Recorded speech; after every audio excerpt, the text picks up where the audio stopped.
Sir, according to the Constitution, it is incumbent upon His Excellency President of India to inform the causes of the summons to the Parliament. And in pursuance of that constitutional provision, His Excellency President of India, Her Excellency President of India,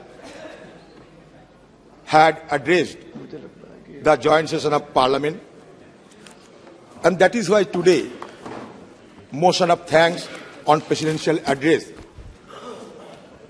is being taking place over here. Sir, as we know that the presidential address is drafted by the government, so it is not the president, but government is responsible for the contents of the address. With all reverence at my command, I must pay my respect to the President of India, but I beg to differ with the tone and tenor enshrined in the presidential address. Sir, this is the 15th President of India, and India is witness to 3 more acting president. कभी president की जब अभिभाषण होते हैं सदन में, तो कभी हमें उनकी जात या पात या धर्म के बारे में कभी सुना नहीं, लेकिन इस बार पहली बार ऐसा हो रहा है कि सारे हिंदुस्तान में ये ढिढोरा पीटा जा रहे हैं कि बीजेपी पार्टी ने एक आदिवासी को प्रेसिडेंट बना दिया, इसको एक चुनावी मुद्दा बना दिया, एक चुनावी मुद्दा बना दिया। मेरा कहने का मतलब थोड़ा सोचिए, ये क्या चुनावी, ये क्या सियासी फसल उगाने के लिए? नहीं सर, मुझे ताज्जुब लगता है कि हमारे देश में 15 ऐसे प्रेसिडेंट बन चुके हैं, तो कभी उनकी जात पात धर्म के बारे में कभी जिक्र नहीं करते, लेकिन इस बार पहली बार ऐसा हो रहा है कि हम आदिवासी को बना दिया, जैसे लगता है कि अब दान कर दिया, जैसे लगता है कि अब दान कर दिया किसी को, आप लगता है कि अब दानी है। हिंदुस्तान में अगर किसी का 35 साल उम्र होते हैं और वो लोकसभा में चुनाव लड़ने की काबिल होते हैं, तो उनको प्रेसिडेंट होने की सारे नहीं, आप लोग करते हैं। तो 35 साल और लोकसभा में चुनाव लड़ने की काबिलियत, इस पे वो प्रेसिडेंट बन सकते हैं। सर, इसीलिए नहीं, कभी मैं तो प्रधानमंत्री नरेंद्र मोदी जी को ओबीसी दादा नहीं कहते, हम तो कहते कि प्रधानमंत्री नरेंद्र मोदी। तो ऐसे कहिए ना, हम तो कभी हिंदुस्तान में शेड्यूल कास्ट प्रधानमंत्री बने, तो हम तो कभी हिंदुस्तान में मुसलमान प्रधानमंत्री प्रेसिडेंट बने, तो हम तो कभी जिक्र नहीं करते। लेकिन ये क्या होता है, आदिवासी, ये दया नहीं, ये हमारे महामहिम की काबिलियत पर आप शक जता रहे हैं। उनकी काबिलियत पर भरोसा करो, दान करने की कोई जरूरत नहीं है। ये होगी प्रेसिडेंट ऑफ इंडिया की सही मायनों में मर्यादा को पालन करना। यही मेरा 350। हाँ, बोलिए सर। ये 352(6) कहता है, use the president's name for the purpose of influencing the debate. ये राष्ट्रपति के बारे में जो है इन्फ्लुएंस कर रहे डिबेट को सर। आदिवासी कह के, उनके बारे में डेरोगेटरी शब्द कह के ये उसका नाम नहीं ले सकते सर।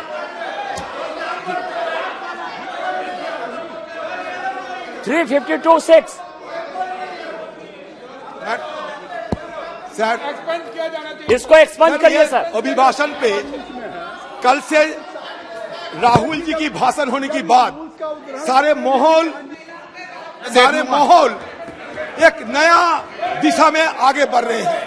राष्ट्रपति के अभिभाषण में यह लगता है कि राहुल जी वर्सेस बीजेपी की जंग छिड़ गई है।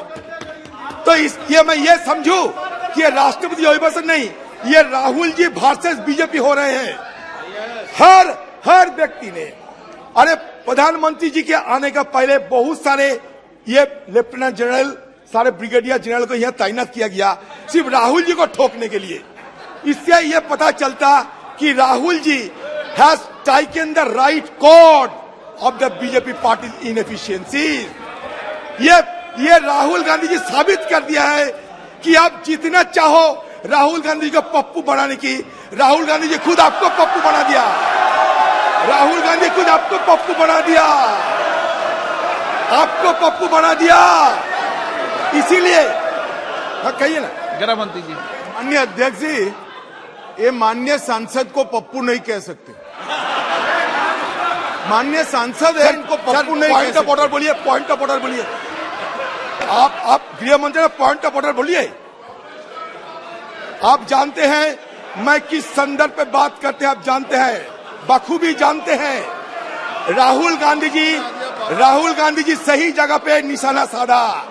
राहुल गांधी जो तीर चलाई वो सीधा निशाने पे पहुंच चुके हैं, इसलिए आपके अंदर खलबली मच गए हैं।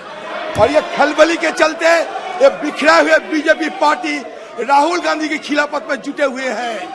एक इंडस्ट्रियलिस्ट अदानी, हिंदुस्तान में कभी एक इंडस्ट्रियलिस्ट के लिए एक सत्तारूढ़ पार्टी इस तरीके कभी पैरवी कर चुके हैं, एक इंडस्ट्रियलिस्ट के लिए। और ये हमारी मनगढ़ंत बात नहीं है, ये हिंडनबर्ग पेपर्स में आए। हम क्या करें, आप बताइए। ये हिंडनबर्ग रिसर्च पेपर में आए हैं, हम क्या करें। जो हमें मिला है उसी पे बदौलत हम ये मुद्दे उठाते हैं।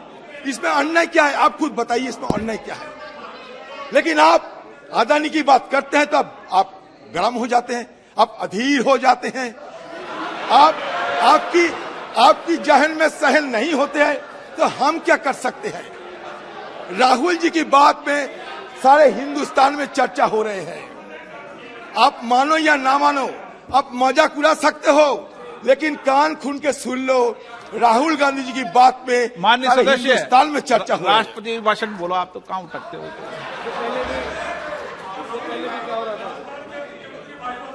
सर बहुत दिन पहले एक कहीं एक किताब में पढ़े थे कि हेलमेट is playing without the prince of Denmark. तो a event without protagonist is being played upon here also. Here it is mentioned in the presidential address that 2047 we have to build a nation which not only embrace its glorious past but also encompasses every golden aspect of modernity. अच्छा sir, हमारी देश में अगर nation बनाना है, आधुनिकीकरण करना है, तो जवाहरलाल नेहरू की जिक्र के बिना ये हो सकता, बताइए। हमारे देश में 1947 से आजादी के बाद ये नया हिंदुस्तान बनाने की जो प्रक्रिया शुरू हुई है वो आज भी चल रहे हैं, वो अगले दिन भी चलेगी। हिंदुस्तान की अगर आधुनिक हिंदुस्तान बनाने की जो नींव, वो नींव जवाहरलाल नेहरू ने रखे थे। अगर ये आपको यकीन ना करता अलग बात है। हम जानते हैं कि जवाहरलाल नेहरू, इंदिरा गांधी, राजीव जी की बात आपको ओंठों पे नहीं आते। जब उनकी बात आते आपको ओंठों में फफोला पैदा हो जाते हैं, छलाप पैदा हो जाते हैं। लेकिन असलियत तो यह है मैं पढ़ के सुनाता हूं 1947 की जवाहरलाल नेहरू जी की एक quotation. I quote, long years ago we made a tryst with destiny. Now the time comes when we shall redeem our pledge, not wholly or in full measures, but very substantially.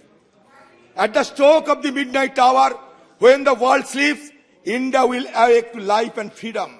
A moment comes, which comes but rarely in history, when we step out from the old to the new, when an age ends and when the soul of the nation long suppressed will find its utterance. It is fitting that at this time, at this solemn moment, we take the pledge of dedication to the service of India and her people and to the still larger cause of humanity.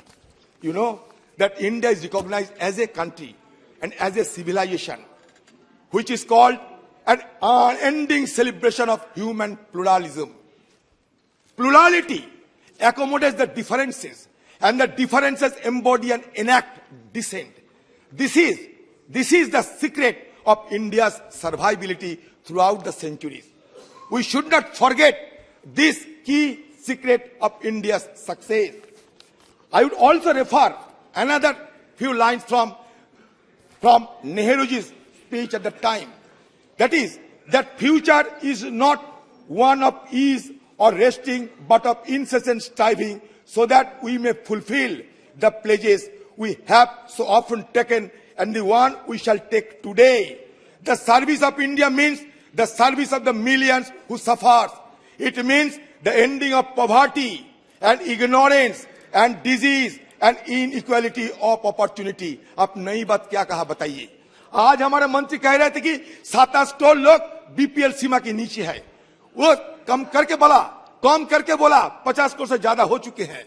तो ये जवाहरलाल नेहरू जी 47 साल में ये बयान दे चुके हैं.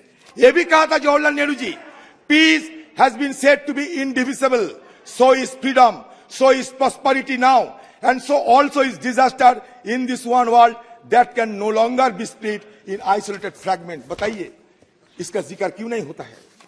क्यों आप लोग जिक्र नहीं करते हमारे वो विजनरी लोगों को? ये क्या आपका छोटापन नहीं है? Jawaharlal Nehru ji, I like to quote another few lines. We are citizens of a great country on the verge of bold advance, and we have to live up to that high standard. All of us, to whatever religion we may belong, are equally the children of India with equal rights, privileges and obligations. We cannot encourage communalism or narrow-mindedness, for no action can be great. I would reiterate, for no action can be great whose people are narrow in thought or in action. That is why I am referring the speeches of the visionaries. Here it has been referred by the proposer of the debate that Narendra Modi ji and Narendranath Datta ji is equal. As if Narendranath Datta ji has been reborn in Narendra Modi ji. So I thought it prudent to refer some lines from Swami Vivekananda ji also. Yes, Narendranath Datta, who is recognized as Swami Vivekananda. He exhorted to the humanity that sectarianism, bigotry, and his horrible descendant fanaticism has long possessed the beautiful earth. It has filled the earth with violence. It has drenched it with human blood, destroyed the civilization, sent entire nation to despair. Had these forces not been over here, these are all horrible demons, the society would have been advanced much far than it is today. आपकी जमाने में क्या हो रहे हैं? आपकी जमाने में क्या हो रहे हैं? आप 14% मुसलमान हमारे देश में है. एक मुसलमान एमपी को चुरा गया. एक मुसलमान एमपी नहीं है. एक मुसलमान मंत्री नहीं है. और दूसरी तरफ आप कहते हैं कि one world, one family, one future. ये वन वर्ल्ड है, वन फ्यूचर है, वन फैमिली है. हम लोग कहते हैं राहुल जी की जो पदयात्रा थी उसका नारा था भारत जोड़ो नफरत छोड़ो. हम भी वो कहते हैं कि नफरत की सियासत को त्याग करो, उल्फत की सियासत को अपनाओ. क्योंकि love is a unifying force. It promote reconciliation, unity and understanding among different faiths. No civilization can begin to lift up his head until we look charitably upon one another. And the first step towards that much needed charity is to look charitably and kindly upon the religious conviction of others. Nay, more to understand that not only should be the charitable, but also positively helpful to each other, however different our religious ideas and conviction may lie. I would like to enlighten my honorable members that this is the need of the hour. We should be more generous. We should be more liberal. We should be more accommodative. If we want to make India strong and dynamic. मैं अभी sir 2-4 बात कहना चाहते हैं. मैं जानता हूं समय की बड़ी कम है. ये बड़ी बात कहे जा रहे थे यहाँ. मैं ये बताना चाहते हैं, ये गृह मंत्री जी भी है यहाँ, तो बड़े उनका भी ये जानकारी में लाना चाहिए. गृह मंत्री जी आपको शायद याद होंगे, कुछ दिन पहले एक 3 दिवसीय सभा हुई थी, बैठक हुई थी यहाँ दिल्ली में, वो डीजी और आईजी को लेकर. वो 3 दिवसीय सभा में क्या बताया गया, ये थोड़ा बयान सदन के अंदर अब देने का दया करे. जो डीजीपी और आईजी की मीटिंग हुई थी, उस मीटिंग में एक रिसर्च पेपर पुलिस अधिकारियों ने पेश किया था, और उस मीटिंग में कौन कौन मौजूद थे. उस मीटिंग में मौजूद थे अजित डोभाल साहब, गृह मंत्री साहब और आला अधिकारी, सुरक्षा और गृह मंत्रालय से जुड़े हुए आला अधिकारी उस मीटिंग में मौजूद थे. उस मीटिंग में क्या कहा गया, अमित शाह जी थोड़ा दया कीजिए, अमित शाह जी थोड़ा दया कीजिए, थोड़ा ध्यान दीजिए, क्योंकि यह मीटिंग के साथ आपका संपर्क है. यह मीटिंग डीजीपी और आईजीपी के थे. उस मीटिंग में यह बात रखे गए कि पूर्वी लद्दाख में जहां एलएसी है, 65 पेट्रोलिंग पॉइंट है.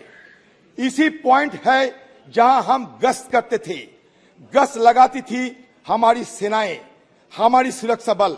उन 65 में से अब 25 पॉइंट्स पर गश्त नहीं लगा पा रहे हैं. अब बताइए ये सही या गलत. और वहां रेबी नाम के एक कम्युनिटी है लद्दाख के, हमारे जो एमपी हो जानते हैं, जो अपने भेड़ बकरी चराने वालों की कम्युनिटी है, जो सदियों से हुआ अपने जानवरों को चराते हैं. अब वो हुआ नहीं चरा पाते हैं अपने जानवरों को. आप बताइए ये सही या गलत, आप बताइए. पेपर में अमित शाह जी, पेपर में यह भी कहा गया, अमित शाह जी जरा ध्यान में सुनिए, वर्तमान में काराकोरम दर्रे से लेकर चुमार तक 65 पीपी है, मतलब पेट्रोलिंग पॉइंट है, जिन्हें इंडियन सिक्योरिटी फोर्स द्वारा नियमित रूप से गश्त किया जाना है. 65 पीपी में से 26 पीपी यानी पीपी नंबर 5 to 17, 24 to 32, 37, 51, 52, 62 में हमारी उपस्थिति प्रतिबंधक या आईएसएफ की द्वारा गश्त नहीं करने के कारण खो गए हैं. ये सही या गलत है, आप बताइए. 17 बार मिलिट्री लेवल पे टॉक हुई है. 18 बार हमारे प्रधानमंत्री जी के साथ मुलाकात हुई थी चीन की प्रधानमंत्री जी को. लेकिन नतीजा क्या निकला, ये हमें जानकारी जरूर दीजिएगा, क्योंकि लद्दाख हमारे ही ये देश की एक अखंड इलाका है. हमारे किरण रिजिजू जी बोल रहे थे अरुणाचल के बारे में. 2022 जनवरी में पूर्वी लद्दाख में एलएसी से लगभग 40 किलोमीटर दूर चीनी द्वारा पैंगोंग सो पर एक पुल के निर्माण का ताजा उपग्रह छवियां सामने आई. आप बोल सकते कि हम कोई भी गुमराह करने के लिए बात बताते हैं, छोड़ दीजिए. हम तो यहाँ एक बार नहीं 100 बार यहाँ गुहार लगाई थी कि भाई चीनी अतिक्रमण के बारे में सदन के अंदर चर्चा हो. आपने चर्चा करने की इजाजत नहीं दिया. लेकिन 1962 में जब चीनी हमला हुई थी हिंदुस्तान पे, तब स्वर्गीय जवाहरलाल नेहरू जी इस सदन के प्रधानमंत्री बने थे. अटल बिहारी वाजपेयी जी मांग किया था कि हमें चर्चा करने का मौका दिया जाए. तब अटल बिहारी वाजपेयी जी के मांग पे स्वर्गीय जवाहरलाल नेहरू पार्लियामेंट खुलवाकर 165 एमपी जिसमें शामिल हुई थी, वो डिस्कशन में ये सदन देखा है. इसका सारे नबूत सरकार के पास है. और उसमें यह भी बताते हैं स्वर्गीय जवाहरलाल नेहरू खुद अपना खामियां को दर्शाया था. और किस लिए ये हुआ, क्यों ऐसा हुआ, सारे व्याख्यान दे चुके थे और सारे व्याख्यान की बात, ये सारे जो सदन प्रभावित होकर एक यूनानिमस रेजोल्यूशन पास करवाया था, तो वो हम क्यों वो मिसाल अभी नहीं दिखा पा रहे हैं? क्यों आप डरते हैं? हाँ बोलिए।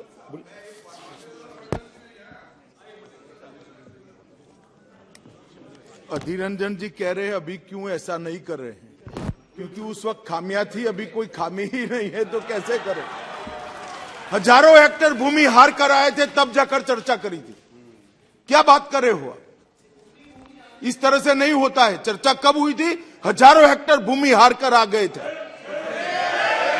तब जाकर चर्चा हुई है। क्या हुआ?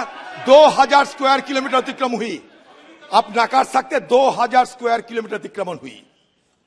अगर एक काम कीजिए ना, सारे ऑल पार्टी डेलीगेशन को लेकर आप चलिए ना लद्दाख में, हम देखना चाहते हैं। आपको हिम्मत है ले जाने के लिए? बताइए आप खुद को कहां छुपाना चाहते हैं? आप चीन को डरते हैं? अरुणाचल प्रदेश में लुंगटा, किरण रिजिजू भाई आप सुन लो, अरुणाचल प्रदेश में लुंगटा जोर क्षेत्र में पीएलए ने 18 जनवरी 2022 के 18 जनवरी को भारतीय क्षेत्र के अंदर से 17 वर्षीय भारतीय मीरम तोरण को अपहरण कर लिया। भाजपा सांसद रिटरेटिंग भाजपा सांसद श्री तपीर गांव ने भी ट्वीट किया कि चीन ने 2018 में भारत के अंदर 3-4 किलोमीटर सड़क बनाई। 26 जनवरी को पीएलए द्वारा युवा लड़के को भारतीय सेना को सौंप दिया गया था। शुरू में कहा ऐसे बातें नहीं करना चाहिए जो रिकॉर्ड में चले जाए और बाद में गलत क्या है? मैं वही तो कह रहा हूं, जो चीजें अगर कोई किसी ने कह दिया, किसी ने लेख लिख दिया तो सच्चाई है क्या? उसके बाद में अधिकारियों ने क्या स्पष्टीकरण दिया, क्लैरिफिकेशन क्या दिया? बाद में इंडियन आर्मी की तरफ से कहा गया है कि ये जो रिपोर्ट जितने भी आए हैं ये सही नहीं है, इस तरह से कोई हमारा जमीन नहीं किया। जब आर्मी बोल दिया, आप उससे पहले कोई जो कोर्ट कर रहे कुछ बोले उसको आप कोर्ट किए जा रहे। जब एजेंसी बता रहे अधीर जी इस तरह से ये सेंसिटिव मुद्दा है इस सदन में, ये सब जिसका कोई तर्क नहीं है। अच्छा, हम जब कहेंगे सेंसिटिव है, ऐसा बात मत, आप जब कहेंगे इनसेंसिटिव है, यही है ना बात? आप राहुल गांधी के खिलाफ गाली दोगे, आप राहुल गांधी जी को पाकिस्तान की दलाल बनाओगे, वो सेंसिटिव है, वो इनसेंसिटिव है। और हम जब असली मुद्दे उठाते हैं तो सेंसिटिव हो जाते हैं। ये दो तरीके की बात नहीं हो सकता, ये 2 तरीके की बात नहीं हो सकता। 2222 मैं बताता हूं, जुलाई में मीडिया द्वारा दिखाई गई नई उपग्रह छवियों से संकेत मिलता है कि डोकलाम में 9 किलोमीटर पूर्व में निर्मित एक चीनी गांव, जहां 2017 में भारतीय और चीनी सेना का आमना सामने हुआ था, अब लगभग हर घर के दरवाजे पर कारों के साथ पूरी तरह से बसा हुआ है। चीन द्वारा 110 वर्ग किलोमीटर क्षेत्र की इसी सलामी टुकड़े का जवाब मोदी सरकार के पास नहीं है। अगस्त में विशेषज्ञों के उपग्रह बताते हैं पीएलए की सतह से हवा में मरने करने वाली मिसाइल साइड डोकलाम के उत्तर में सिर्फ 50 किलोमीटर की दूरी पर भारत, भूटान और चीन में बीच ट्राई जंक्शन सीमा क्षेत्र में मार्च में हो रहे हैं। अधीर जी एक सेकंड, ये पूरी तरह चालू है। माननीय अध्यक्ष जी, अधीर जी को जो बोलना है वो बोल सकते हैं। सिर्फ सदन का रिकॉर्ड देश और दुनिया के लिए ऑथेंटिक होता है, इसलिए मेरा इनसे निवेदन है कि इतना बता दे कि मैं सिर्फ अखबार के हवाले से कह रहा हूं, ये कोई अधिकृत बात नहीं है। बाद में जो बोलना है बोले, मुझे कोई आपत्ति नहीं। अखबार पढ़कर इतनी बड़ी बात जो देश की सीमाओं के साथ जुड़ी है, इरिस्पॉन्सिबिलिटी के साथ इस सदन में नहीं रखनी। कह चुके हैं सर, आपने शायद सर अमित शाह जी आपने शायद नहीं सुने होंगे। मैंने कह दिया था कि मीडिया द्वारा दिखाई गई, मैंने कह दिया था, मैं कोई गुमराह करने वाला बात नहीं कहता, मैंने कह दिया था, जिक्र कर दिया था कि मीडिया द्वारा दिखाई गई। अच्छा, नवंबर में आपका लद्दाख में वांगचुक उपवास करते थे, वो क्या कहे वो भी आप सुन लिया करो। अच्छा, कंचुक तेंजिन तत्कालीन भाजपा शासित लद्दाख स्वायत्त पहाड़ी विकास परिषद के स्वतंत्र सदस्य, क्षेत्र के सर्वोच्च निर्वाचित संस्था, क्या कहना है कि बफर जोन के निर्माण में स्थानीय लोगों की अपने पशुओं के लिए चरागाह भूमि तक पहुंच को अवरुद्ध कर दिया है और नहीं जा पाते हैं। दिसंबर में गैर कानूनी घुसपैठ के प्रयास में चीनी दल 9 दिसंबर 2022 को तवांग सेक्टर के स्वयंभू क्षेत्र में हमारे सशस्त्र बलों के साथ 17,000 फीट की चोटी पर अवैध रूप से कब्जा करने की दृष्टि से भिड़ गए। सेना जैसे कि बताया गया 300 से अधिक चीनी दल हमारे क्षेत्र पर कब्जा करने के लिए एक निर्लज्ज डिजाइन के साथ आए, जिसे हमारे सशस्त्र बल की वीरता से सफलपूर्वक खदेड़ दिया था। हमारे सेना की वीरता, हमारी सेना की धीरता, या हमारी सेना के लिए हमारे अहंकार, हमारे नाती की कमी नहीं है। लेकिन आप बताइए खुलकर, क्यों नहीं सदन में चर्चा हो रहे हैं? आप एक काम कीजिए ना, जवाहरलाल नेहरू को किसी ने बताया था कि सेक्रेट सेशन करो। जवाहरलाल नेहरू जवाब में कहा था कोई सेक्रेट सेशन नहीं होगी, हम खुले आम चर्चा करेंगी। ये हिम्मत अब क्यों नहीं दिखा सकते? हमारे पीएम साहब, पीएम मोदी के बाद पीएम मोदी ने 2014 के बाद से 18 बार चीनी राष्ट्रपति से मुलाकात की है और हमारे बीच सैन्य स्तर की वार्ता की दौर 17 बार हो चुके हैं। गलवान के बाद से चीनी आयात हिंदुस्तान में 45% का वृद्धि हुई या नहीं? आप बताओ। गलवान में हमारे 20 जवान अपने प्राण को आहुति देने के बाद चीनी के साथ हमारे ये कारोबार में इतना बढ़ोतरी कैसे आ रहा है कि 45% वृद्धि होते हैं? चीनी ने पीएम केयर्स फंड में दान दिया और अब सही लोग इस्तेमाल कर रहे हैं और अभी पॉइंट्स ऑफ ऑर्डर निकालेंगे। चीनी ने पीएम केयर्स फंड में दान दिया और 3,560 भारतीय कंपनियों में चीनी निर्देशक है। अब बताइए, ये छोटे छोटे हमारे प्रश्न है।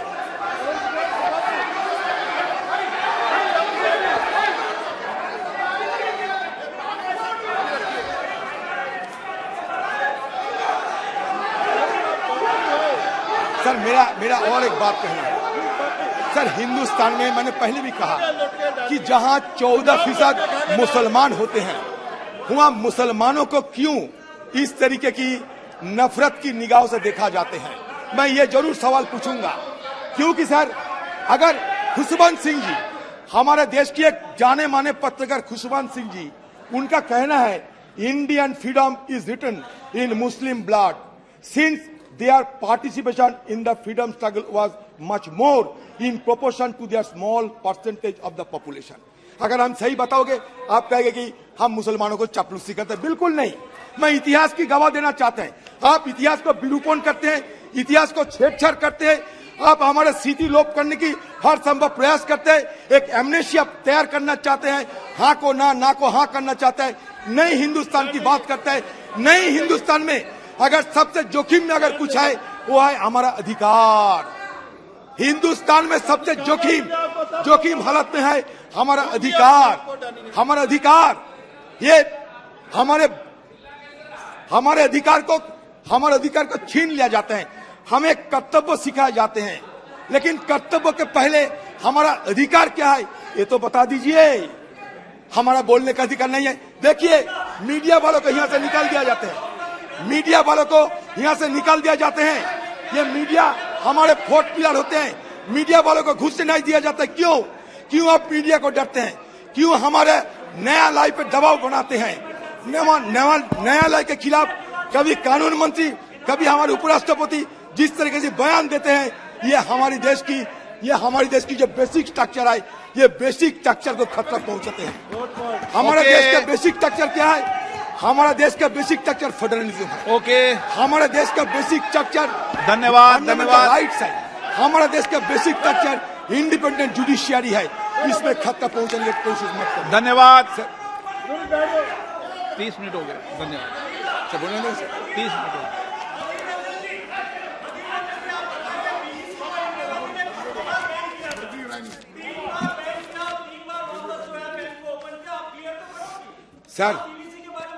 सर अगर आप मौका दे सारे बात क्लियर करनी है नहीं नहीं, कोई मौका नहीं। आज कुछ बचा के नहीं रखूंगा इनकी बात क्लियर करनी भी नहीं है, आप तो अपनी बात सर आज कुछ बचा के नहीं रखूंगा सर।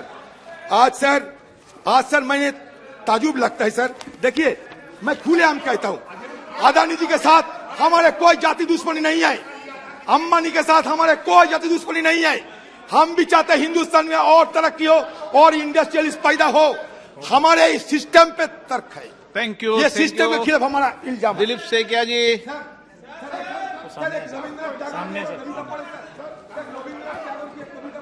टैगोर की हाँ, और किसी के लिए रविन्द्रनाथ इनको सिखाने के रविन्द्रनाथ टैगोर। हाँ, बोल दो। मैं सर बांग्ला में कहूंगा, इंग्लिश तर्जुमा भी करने का मौका दीजिए। बांग्ला में पढ़ूंगा, इंग्लिश तर्जुमा करने का मौका दीजिए। बंगाला वही ट्रांसलेट। হেমোর চিত্ত পূর্ণ তীর্থ জাগরে ধীরে এই ভারতের মহামানবের সাগর তীরে।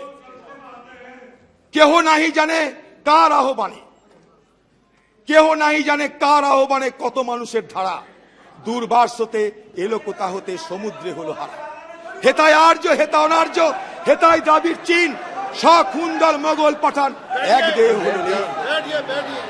পশ্চিম আজ খুলিয়াছে দ্বার, সেটা হতে আছে কত উপহার। দেবে আর নেবে, মিলাবে মিলিবে, যাবে না ফিরে এই ভারতের মহামানবের সাগর তীরে। सर मैंने तर्जुमा कर रहा हूं सर, तर्जुमा सुन लीजिए। My heart awake in this holy land of India. It is a place of pilgrimage for nations to mingle in a confluence of humanity. Nobody knows who asked them, yet they came from different lands and marched in a single body. The Aryans, the non-Aryans, the Dravidians, the Chinese, the Scythians, the Huns, the Pathans and Mughals, all of them like so many separate streams flowing irresistibly to loss at the end of their journeys, their individual identities in one vast sea. Now the West has opened its gate. All are collecting its prize gifts, and the same irreversible process of mutual exchange and assimilation is taking place once again in that holy confluence of humanity. तो हमारा देश चार वेद 18 उपनिषद 2 महाकाव्यों की देश है। हमारा देश शंकराचार्य की है। हमारा देश कुरान बाइबल गुरु ग्रंथ साहिब का देश है। हमारा देश नामदेव तुकाराम की देश है। हमारा देश गुरु नानक और भाई मर्दाना की देश है। सर